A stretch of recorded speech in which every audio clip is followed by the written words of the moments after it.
কম্বল চোর আর ও হচ্ছে ভোট চোর, বুঝছেন? এক কথায় বলি, আমার অবশ্যই ও যদি ভোট চোর না হয়, ওটা কয়বার আপনারা ভোট দিচ্ছেন? ওরা ভোট দিচ্ছেন? কয়জন বুকে হাত দিয়ে বলতে পারবে যে আজকে আমি শেখ হাসিনায় ভোট দিছি? ওরা আমরা একবার বসাইছি, আর ও কত বছর ধরে বসে আছে। আচ্ছা, ওর কি একটু ইগোতে লাগে না ভাই? এত মানুষ, আমি ওর হাঁটুর সমান বয়সের হয়তো হবো, আমি বলতেছি এত মানুষ ওরা চায় না, ও তাও নির্লজ্জের মতো ওইখানেই বসে আছে। আমার এই ইন্টারভিউটা দেখার পর হয়তো ও আমাকে আমারও গুম করে দিবে, কারণ ওর কোনো বিশ্বাস নেই। ওর পুরো ফ্যামিলি হচ্ছে একজন ব্রিটিশ, একজন আমেরিকান, একজন খ্রিস্টান। বলতে পারবে ওর কোনো বাঙালির সাথে সম্পর্ক? ও কি বলে, দেশটা আমার বাবা স্বাধীন করছে। আরে তোর বাপ তো স্বাধীন হওয়ার আগেই মরে গেছে, ওরা তো আগেই রাজাকার মেরা লাইছে। 9 মাস তো আমরা স্বাধীন করলাম। আমার বাপ মা, হ্যাঁ ঠিক আছে, আমার বাপ মা কোনো মুক্তিযোদ্ধা না, আমার দাদা মুক্তিযোদ্ধা, আমার চাচা তো দাদা। যেভাবেই মারা যাক, আমার কথা শুনেন, কথা হইতেছে যে ওর বাবা যদি স্বাধীন করতো, আমার ও আর কেউ স্বাধীন করে নাই। ও যে বলে ওর দেশ, আর যারা স্বাধীন করছে তারাও তো বলে দেশটা সবার ভাই, দেশটা কারো বাপের না। অবশ্যই না। আপনি কথাটা শুনতেছেন না? আমার 2 বছরের একটা ছোট বোন আছে, ছোট বোন, ও রাস্তায় খেলা করে, আর ওই মেয়েটা তো বারান্দায় থাইকা ওর মাথায় গুলি লাগছে, চোখে গুলি লাগছে। আমার বোন তো রাস্তায় খেলা করে, আমার বাসার ছাদের উপরে থেকে মুহূর্তে 10-12টা করে হেলিকপ্টার যায়। একটা হেলিকপ্টার যদি আমার 2 বছরের বোন, ওর যদি বুলেট লাগে কোথাও, ও তো ওখানেই মরে যাবে। ওরা যে নিয়ে ডাক্তারখানায় যাবো, আজকে আমার বোনটা আমার আপু করে আসে, আমি এটা চিন্তা করছি যে ওই যে ছোট মেয়েটা, ওটা যদি আমার বোন হইতো, তাহলে আজকে আমার যে বোন হইতো, যদি আমি কি বের হইতাম না? বলেন। আমি কালকে একটা ভাইয়াকে দেখলাম, ভাইয়া কাঁদতে বলতেছে যে আমার ভাই মারা গেছে আপু, আমি ভাইয়ের জন্য শোক পালন না করে প্রোটেস্টে আসছি। একজনের ওয়াইফ মারা গেছে চট্টগ্রামে, নাম যেন কি কায়েম না, ভাইয়াটার নাম কায়েম। ওয়াইফ মারা গেছে গুলি লাইগা। সে মেন্টালি কি পরিমাণ ভাবেন, উনি চাইল্ডহুড রিলেশন করে বিয়ে করছে উনি, আর ওনার ওয়াইফ গুলি রেখে চট্টগ্রাম মারা গেছে না কেন? আমার অনেক ভাই, আমার বড় ভাই, মানে অনেক কাছের কেউ মারা যায় না, অনেক কাছের কেউ মারা গেলে হয়তো আমার ফ্যামিলিও নেমে যেত। আমার ফ্রেন্ড অনেকের গুলি লাগছে। আমার একটা ফ্রেন্ড, মানে আমার 3টা ফ্রেন্ড ছিল, ফ্রেন্ড না বড় ভাই বলতে পারেন, কিন্তু অনেক আগে থেকে চিনি, জন্য ফ্রেন্ড বলি। তো হচ্ছে আমার কলেজের বড় ভাই, ওরা যখন 18 তারিখ প্রোটেস্টে গেছে, তো ওরা নাকি নর্মালি দাঁড়ায় আছে, ওরা প্রোটেস্টে নামেও নাই। তো হচ্ছে এমনি নর্মালি দাঁড়ায় আছে, তো ওর সাথে একজনকে গুলি করছে, গুলির সম্পূর্ণ রক্ত, ওর সাদা টি-শার্ট ছিল, ওর গায়ে লাগছে। এত ভয় পেয়েছে ও, তারপর থেকে আর প্রোটেস্টে নামে নাই, কারণ ও বাবা মার একমাত্র ছেলে। কোনো বাবা মা কি চায়? আমার এমনও হয়েছে, আমার ওই 18 তারিখ প্রোটেস্টের পরে আমার অনেক ফ্রেন্ডদের গ্রামে নিয়ে গেছে তার বাবা মা। নিতেই পারে এটা, কোনো বাবা মা চায় যে তার সন্তান মারা যাক? চায়। তার অনেকে বলে কি আমার একটাই ছেলে, আরে ভাই একটা ছেলে হোক আর 10টা ছেলে হোক, মায়ের কোলে একটা সন্তানের কিছু হইলে মায়ের বুকে লাগে, সেটা একটা আর 10টার কথা না। আর শেখ হাসিনা কান্না করে বলে যে আজকে হচ্ছে আমার কোল কি জানো, কোল খালি, মায়ের বুক খালি, কি হইলে আমি কি বুঝি না? আমারও বাবা মারা গেছে, বুঝলে? তুই ফায়ারের আদেশ কিভাবে দেস? তোর আদেশ ছাড়াই কি ওরা ফায়ার করে? তুই আর্মি নামাই দিছিস, বিজেপি নামাই দিছিস, আনসার নামাই দিছিস, পুলিশ নামাই দিছিস, তোর আদেশ ছাড়াই কি ওরা ফায়ার করে? আমি এমন পুলিশও দেখছি যারা হেলিকপ্টার থেকে আমাদের ক্ষমা চাইতেছে, বলতেছে আগাই যান। এমনও পুলিশ দেখছি আমরা। এরকম জায়গায় আমি বাঁচতে চাই না, মেরে ফেলুক আমাকে, আমি এইরকম দেশে বাঁচতে চাই না। এই 1 কোটা আন্দোলন করতে কত শিক্ষার্থী মৃত্যু হইতেছে, পুলিশ আমাদেরকে গুলি ছুটতেছে। একটা নর্মাল স্বাধীন দেশের মানুষ এখানে আন্দোলন করতেছে, আন্দোলন করার নিয়ম না, এটা কোন নীতিমালা, কোন সংবিধান? দেখাইতে পারবে আমাকে একটা পুলিশ এই সংবিধান আছে, তুমি এই রাস্তায় স্টে করতে পারবে না? ওয়ার এটা কি শুধু কোটার মধ্যে আছে? ডিউতে ঢুকে আমার ভাইদেরকে মারতেছে, কেন মারতেছে? তার অধিকার কি? তার ব্রেন আছে ডিউতে পড়ার, এই পুলিশদের ব্রেন আছে ডিউতে পড়ার। ফাইজলামি করে তারা আমাদের সাথে, অবশ্যই করতে পারে।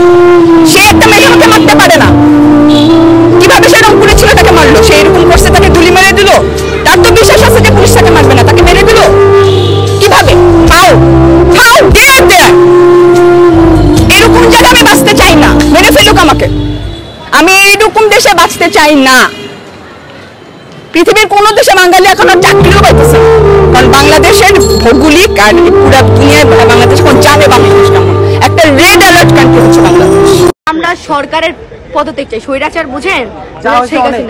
অনেক হয়েছে ভাই, অনেক দিন ধৈর্য ধরছি। আমি কি তোমাদের রাজাকার বলছি? তোমরা নিজেদের রাজাকার বানাইছো। তুই কি বলছস? আমরা কি দেখি নাই? বলছস মুক্তিযোদ্ধার নাতিরা কোটা পাবে নাকি রাজাকার পাবে না? তো কি রাজাকারের নাতিরা কোটা পাবে? তুই 2টা বৈষম্য তৈরি করছস, রাজাকার মুক্তিযোদ্ধা। মুক্তিযোদ্ধা না মানে কি রাজাকার? না তুই তো বলস নাই নাগরিক, তো তুই 3টা প্রশ্ন করতি, নাগরিক, রাজাকার, মুক্তিযুদ্ধ হইতো, ভাবতাম ঠিক আছে আমাদের আলাদা রাখছো, তুই 2টাই করছো, একটা রাজাকার একটা মুক্তিযোদ্ধা। মা কি বলছস, মুক্তিযোদ্ধার নাতিরা করতে পারবে নাকি, রাজাকারের নাতিপুতিরা করতে পারবে, এটা বলছেন। এর শেষ কোথা, যতক্ষণ না ও পদত্যাগ করবে ততক্ষণ, কারণ ও যদি পদত্যাগ না করে আপনারা চিন্তা করেন, ও যদি এটা শেষ চাইতো, যদি শান্তিপূর্ণ চাইতো, শান্তিপূর্ণ কোনো সমাধান চাইতো, তাহলে আমার ভাইদের কেন তুলে নিয়ে কেন মুগ্ধ ভাইয়া কোনো কিছু না করে মারা গেল? সাইদের কথা বাদ দিলাম, কারণ সাইদ বুক পাইতে দিছিল, সাইদ কিন্তু চিন্তা করে নাই যে ওরা সত্যি সত্যি গুলি করবে। ও কিন্তু এভাবে দাঁড়াইছিল, ও মনে করছে যে ওর বীরত্ব দেখা হয়তো ওরা গুলি করবে না, কিন্তু ওই পুলিশটা ছিল অমানুষ। মূলত আপনারা কার পদত্যাগ চাচ্ছেন? আমরা সরকারের পদত্যাগ চাই, স্বৈরাচার বুঝেন, অনেক হয়েছে ভাই, অনেক দিন ধৈর্য ধরছি। বাসিকের ভাইয়ারা বলে যে আমাদের হল খুলতে দাও, আরে ভাই তোদের হল খুলবে না তো, জানে হল খুললেই তো আরো স্টুডেন্ট বেড়ে যাবে, এটা জানে তো। একজন নামও এক থেকেই কিন্তু সংখ্যা শুরু হয়, এক থেকে সংখ্যা শুরু হয়, সবাই ভয় পেয়ে, সবাই মনে করে যে হয়তো আমি একাই নামতেছি, এটা মনে করে, বুঝছো, যে আমি একাই হয়তো নামতেছি। একজন নাইমা দেখো না, আমরা তো নেমে গেছিলাম কালকে, কিন্তু কালকে কি হয়েছে, আমাদের স্টুডেন্ট কত কম ছিল ভাই, এরা দেখছেন না আমাদের গাড়ি নামাই দিছিল পুলিশের, যে ধরে নিয়ে যাবে ওদের গাড়ি নাইমা, মানে ধরে নিয়ে যাবে। এই জন্য আমি ওদের পুলিশ হলো কেমন জানেন, সার্জেন্টটা তো চিনেনি, সার্জেন্টরা রাস্তায় 500 টাকার জন্য কেমন করে, এটা তো জানেনি আপনারা। পুলিশ হচ্ছে মানে কি বলবো, হ্যাঁ আমি কালকে 200 টাকা নিয়ে ওদের সামনে, এখানে ভিডিও করছে নাকি জানি না, তুমি দেখছো না, 200 টাকার সামনে ওদের নিয়ে ওরা হচ্ছে হাইকোর্টের গেটের ওই পারে এমন করতেছে, নিবা ওরা মনে হইতেছে মানে গেট খুলে চলে আসবে 200 টাকা নেওয়ার জন্য। দিন শেষে বিরিয়ানি সবাই খাইতেছে। সরকার বিবেচনা করে, সরকার বিবেচনা করবে না, না না সরকার বিবেচনা, আরে সরকারের পদত্যাগ চাই, এক কথাই শেষ, আমরা কোনো সরকারের বিবেচনা চাই না। আগে হচ্ছে আমার সার্ভে সার্ভে কিছু বলতে চাচ্ছেন, আপনি বলতে চাচ্ছেন না, 9 দফা অবশ্যই আছে, অবশ্যই 9 দফা অবশ্যই, কিন্তু সরকার যা করতেছে এজন্য আমাদের একটা, এটাই আমার প্রশ্নটা শেষ করতে দেন, সেটা হচ্ছে যে 9 দফাকে যদি বিবেচনা করা হয়, তারপরেও কি আপনারা সরকারের পদত্যাগ চান? হ্যাঁ, আপনার কি মনে হয় শেখ হাসিনা আরেকটা এইতে বলছিল, মাননীয় প্রধানমন্ত্রী শেখ হাসিনা, আমার মা লাগে, যাই হোক, আমি মানে বলছিল যে তুমি কি যেন বলছিল, আরে ও হ্যাঁ আমার পাওয়ার আমি চাই, আমি হচ্ছে এই করবো, কি যেন কয়, বাংলাদেশ উন্নতি করবো। তুই যে পরিমাণ টেক্সট বাংলাদেশের মানুষ থেকে নিছস, তুই কি করছস? আজকে মেট্রোয়েল ভাঙা দেখা তোমার কলিজা কান্না, মানে একদম বুক ফাইটা যাইতেছে মা। আর আমার এত স্টুডেন্ট, 1000-এর উপরে স্টুডেন্ট মারছস, তোর র্যাবের একটা র্যাবের আমরাও মারি নাই, ছাত্র দলের স্টুডেন্ট ছিল না ওইগুলা, বিএনএস উত্তরায়, আমরাও মারি নাই, কিন্তু র্যাবের লাস্টে গিয়ে আমরা বাঁচাইছি। আরেকটা ভিডিও আপনারা দেখছেন নাকি, এটা পুলিশের মাথা ফাটাই দিয়েছিল, কি কোষার ভিতরে জানি, পরে আমাদের স্টুডেন্ট নিয়ে বাঁচাইছে। আরেকটা ভিডিও আছে যে আমরাও প্রোটেস্ট করতেছি, পুলিশও প্রোটেস্ট করতেছে, ওইখানের ভিতরে সবাই তো হয়রান হয়ে যেতেছে, বিস্কুট খাইতেছে, পানি দিতেছে, সবাই কিন্তু আমার দিতেছে, পুলিশে কেউ দিতেছে না। আমাদের ভাইয়ারা কি করতেছে, ওদেরকে পানি দিচ্ছে, ওদেরকে তাদের কাছে তো হাত জোর করে ক্ষমা চাই, ওরা আমাদের কাছে পাঠিয়েছিল ওদের সন্তানকে মানুষ করার জন্য, আমাদের কাছে শিক্ষকদের কাছে পাঠিয়েছিল, কি জবাব দিব? আমার তো কোনো মুখ নাই, আমি শিক্ষক, আমার ভাষা নাই, তাদের কাছে হাত জোর করে মাফ চাই। নিরাপত্তা দিতে পারি নাই, মনে হয় রাস্তায় শহীদ হয়ে গেলে যদি এই লজ্জা আমার কিছুটা কাটে, ওদেরকে বলবার আমার কিছু নাই। আমার বাচ্চাগুলা না খেয়ে আছে, আমাদের বাচ্চা না খেয়ে আছে। আপনাদের ঘরে নাই? এই পুলিশ ভাইদেরকে বলি, এদের বাপ মা নাই, এদের আত্মীয় স্বজন নাই, এদেরকে কেউ বলে না যে তোমরা কি করছো? এদের সন্তানরা পেছনে নাই? এদের সন্তানদেরকে, এদেরকেও তো আমরা বড় করেছি, এদেরকেও তো আমরা শিক্ষা দিয়েছি। চালানগুলি আমাদের উপরে, আমার শিক্ষকের গায়ে হাত, কত বড় অধ্যত্বপূর্ণ আচরণ! আর হবে না তো, আসেন চালানগুলি তুলে নিয়ে যান, সেই 71-এর মতো তো। 25শে মার্চের কালো রাত, বুদ্ধিজীবীদের হত্যা শুনেছি তো, এখন দেখছি, আগে শুনেছি এখন দেখছি। দেখুন, এটা ওনারটা অবশ্যই উনি বুঝেন, ওনার সময়ও আমরা কিন্তু একাত্মতা প্রকাশ করেছি। এই বেদনা যদি কেউ অনুভব করে, এই জিনিস হবার কথা না। উনি যদি সত্যিই বুঝতেন, মুগ্ধের মা, অন্য যতগুলা শিশু থেকে শুরু করে, শিক্ষার্থী থেকে শুরু করে, মরে গেলেই বেদনা বুঝবে। আমার 6টা সন্তান যে ওখানে অনশনে আছে, তাদেরটা কে বুঝবে? বুলেট আপনি দেখেছেন, বাবা মায়ের আর্তনাদ, অভিশাপ, আসমান কাঁপে। আপনাদের কাঁপে না? তার কাঁপে না? অভিশাপের ভয় হয় না? বুকগুলা ঝাঁঝরা হয়ে গেছে আমার সন্তানদের। রাবার বুলেট বলবেন, কি বলবেন? এগুলো অস্ত্রের মুখে দাঁড়িয়ে আছে। আমাদের পয়সায় কেনা বুলেটে আমাদের সন্তানদের আপনারা বুলেট ছুটছেন। আর কত, আর কত? পুলিশ ভাইদেরকে বলি, ভেতরে তো আপনিও মানুষ, পুলিশ ভাই বলি না, ক্ষমা করবেন, মুখ থেকে বার হয়ে গেছে। তাদের ঘরেও সন্তান আছে, তাদের খোলসের ভিতরেও মানুষ।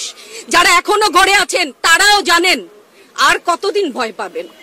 ভয়েই থাকেন। একটা মারবেন 10টা আসবো, 10টা মারবেন লক্ষ আসবো। সারা দেশের মানুষ, মা বাপ সব একসাথে দাঁড়াবো। আরো বলেন না আমি হিজাব পরি, বলেন আমি হচ্ছে গে জঙ্গি। আরো বলেন না যারাই প্রতিবাদ করছে জঙ্গি। হ্যাঁ, 71-এর সময়ের জঙ্গি এক যদি চেহারা অমন হয়, 24-এর জঙ্গির চেহারা এরকম হবে। তাহলে আর না, আমার ছাত্রদেরকে টেনে টেনে ধরে নিয়ে যাচ্ছে। কি হিসাবে, কোন বিচারে? আপনারা বলেন যে ওদের বলা দিয়া কিছু বলেন না। রাস্তার যে একটা মূর্খ মানুষ, যার লিটারাল সেন্সে কোনো ক খ গ ঘ শিক্ষা নেই, সেও জানে, সেও দেখেছে। এটা আগের যুগ না, ইনফরমেশন সবার কাছে আছে। আপনি তথ্য কতদিন বন্ধ রাখবেন? কতটুকু বন্ধ রাখবেন? এই সমস্ত মিথ্যাচার করে ওনাদেরকে ছোট হতে, হাস্যরসের পাত্র হতে প্লিজ একটু অনুরোধ করেন। হ্যাঁ, গ্রেফতার তো এমনিই করছে। দল করলেই কেন? দল করার এটা স্বীকৃতি দিতে হবে। দল করলে ক্ষতি কি? অধিকারই তো চাচ্ছি, সাধারণ মানুষের অধিকার চাচ্ছি, ক্ষতি কি? কেন বারবার আমাদেরকে এই কথাটা শুনতে হয়? এই বিভাজনের সুযোগ তো তারা বারবার নিয়েছে, আবার কেন? আমাকে অনেক ধন্যবাদ। আপনার সন্তানদের উদ্দেশ্যে যদি সর্বশেষ কিছু বলা যায়। আমাদেরকে মাফ করে দাও, কিন্তু পিছু হটবা না, ভয় পাবা না। তোমাদের শিক্ষক আমরা লজ্জা পাই, তোমাদের থেকে শিখেছি। তোমরা যেমন আছো আমরাও আছি। যতদিন না 9 দফা ওদের মান না হয় ততদিন মাঠ থেকে সরবো না। কেউ নিরাপদ না তো। আপনি নিরাপদ? সংবাদ কর্মী আপনি কি আত্মসম্মান বিসর্জন দিয়ে বিভিন্ন নিউজ, লেবুর বাম্পার ফলন নিউজ করতে হচ্ছে না? আপনারও লজ্জা লাগছে না আত্মীয় স্বজনের কাছে মুখ দেখা? জুতা মারো তালে তালে হাসিনার 2 গালে, জুতা মারো তালে তালে কাদের কৌয়ার গালে, জুতা মারো তালে তালে পুলিশের 2 গালে।